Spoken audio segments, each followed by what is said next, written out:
Hi, ఎలా ఉన్నారు అందరూ? బాగున్నారు కదా? మీరు జనరల్గా ఎప్పుడైనా నేను ఈ పని అసలు చేయకూడదు అని అనుకుంటూనే ఆ పని చేయాల్సి వచ్చిందా? చేసిన తర్వాత అయ్యో అనవసరంగా చేశాను, చేయకుండా ఉండాల్సింది అని బాధపడ్డారా? ఎస్, మీ గురించే చెప్తున్నా. మీరే కాదు, చాలామంది టీన్స్ ఇలాగే ఫీల్ అవుతారు. వాళ్ళ ఫ్రెండ్స్ కోసం, వాళ్ళ ఇష్టమైన వాళ్ళ కోసం కొన్ని పనులు ఇష్టం లేకపోయినా చేయాల్సి వస్తుంది. చేసిన తర్వాత అనవసరంగా చేసామని బాధపడాల్సి వస్తుంది కూడా. ఇదేంటంటే మనసులో ఉన్న ఒక ఫియర్ మాత్రమే. If I say no, will they stop liking me అన్న ఒక భయం. కానీ always saying yes is not the true friendship, it's fear. Yes, మీరు విన్నది నిజమే. అదొక నిజమైన ఫ్రెండ్షిప్ కానే కాదు, అదొక భయం మాత్రమే. జస్ట్ నౌ ఇమాజిన్, మీరు ఒక విషయానికి నో చెప్పారు. మీ ఫ్రెండ్స్ మిమ్మల్ని అప్రిషియేట్ చేశారు, మీ ఒపీనియన్ని గౌరవించారు, మిమ్మల్ని అభినందించారు. మీ మనసులో సగం భారం తీరింది, మీరు చాలా గర్వంగా ఫీల్ అయ్యారు. ఇది ఎలా ఉంది? వినడానికి కూడా బాగుంది కదా? అయితే ఈ చిన్న చిన్న టిప్స్ ఫాలో అవ్వండి.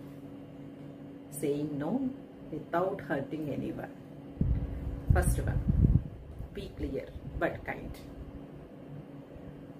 నువ్వు అంటే నాకు చాలా ఇష్టం, నీ ఫ్రెండ్షిప్ అంటే కూడా నాకు చాలా వాల్యూ, బట్ నాకు ఈ పని చేయడం చాలా అన్కంఫర్టబుల్గా ఉంది అని చెప్పి చూడండి. Second one, choose alternative. మీ ఫ్రెండ్ ఎప్పుడైనా రాత్రిపూట కలవమని ఇబ్బంది పడితే, రాత్రిపూట నాకు కలవడం ఇబ్బంది, ఆఫ్టర్నూన్ ఏదైనా టైం ఫిక్స్ చేసుకొని కలుద్దాం అని ఒక ఆల్టర్నేటివ్ సజెస్ట్ చేయండి. Third one, use I not you. అంటే స్టేట్మెంట్స్లోని నువ్వు నన్ను ఫోర్స్ చేస్తున్నావు అని అనడం కన్నా, నాకు ఇది కంఫర్టబుల్గా లేదు, ఐఎమ్ ఫీలింగ్ అన్కంఫర్టబుల్ అని చెప్పి చూడండి. ఈ 3 టిప్స్ మీకు చాలా యూజ్ అవుతాయి.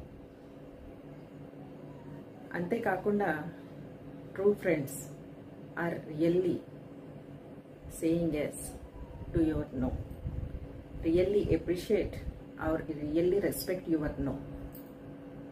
ఓకే, మీరు కూడా ఇటువంటి సిచ్యువేషన్లో ఎప్పుడైనా ఉన్నారా? దాన్ని ఎలా హ్యాండిల్ చేశారు? కామెంట్ బాక్స్లో కామెంట్ చేయండి. If you feel this useful content, share this to your besties. Please share and comment. Like my channel. Thank you.